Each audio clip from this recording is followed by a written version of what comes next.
Next up, we're going to look at multiple scattering. Multiple scattering is kind of interesting because it allows us to kind of do a fake internal scatter.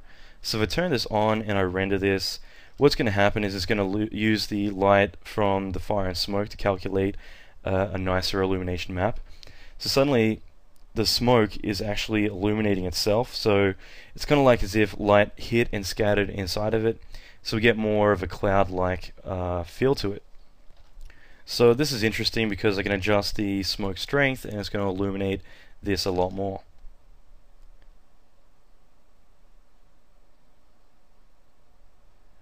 So this is a nice way that I can get some pretty interesting different effects with it. But what's more interesting is if I went to a frame where I had fire and smoke. Let's say when the fire is beginning to die down. Now, right now my smoke value is extremely high, which I think is not really going to be too good for it. What I will do is I'll lower my smoke down because I don't really want to blow out the smoke. I want to use the fire to illuminate the smoke.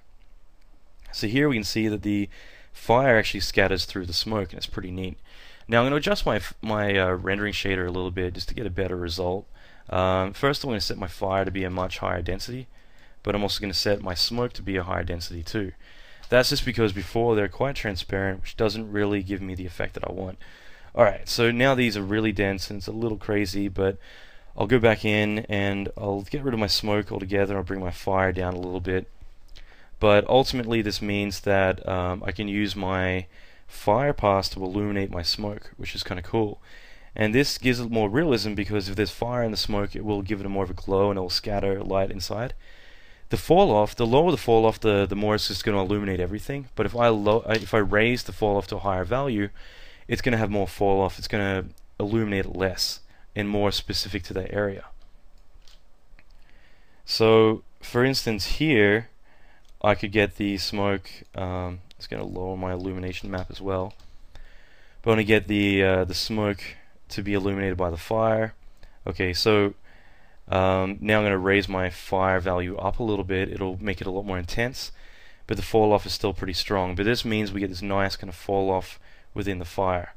Keep in mind this is a low res sim. I can get a high res sim. I'll get some really cool results from it, but it just means that we have this fire kind of doing its thing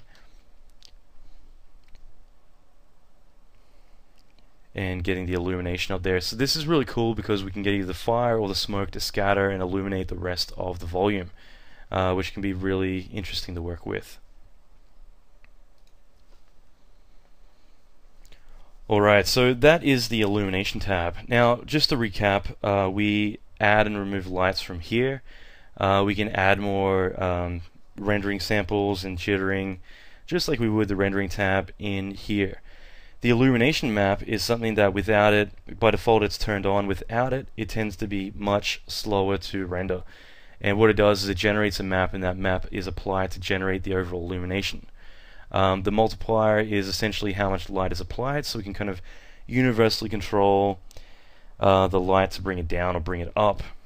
Now the undersample, as long as this is turned off, when you calculate this, this will essentially control the distance between each voxel that's calculated to draw the illumination map.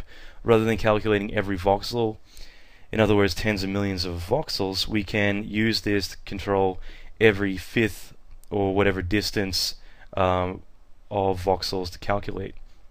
So this is a nice way to cheat it, so that way it might sample every couple of voxels or distance to figure out the overall amount to calculate. So we only sample a fifth or an eighth or a tenth or a 20th the amount of voxels as we did before. Read-write to disk means that we can write all this stuff out as .fim files to the same directory as our cache, and that way once it's done once, we can continue to recycle it to save on calculating our illumination map. And if we want to flush it, we click here and it'll delete it. Multiple scattering is very useful. The maximum depth essentially is something we didn't really cover, but it just means how many times it's going to sample the calculation. So in other words, if you want to get like really smooth scattering that goes a lot deeper and a little bit more accurate, then this is something you can do, but most of the time you keep that in 5.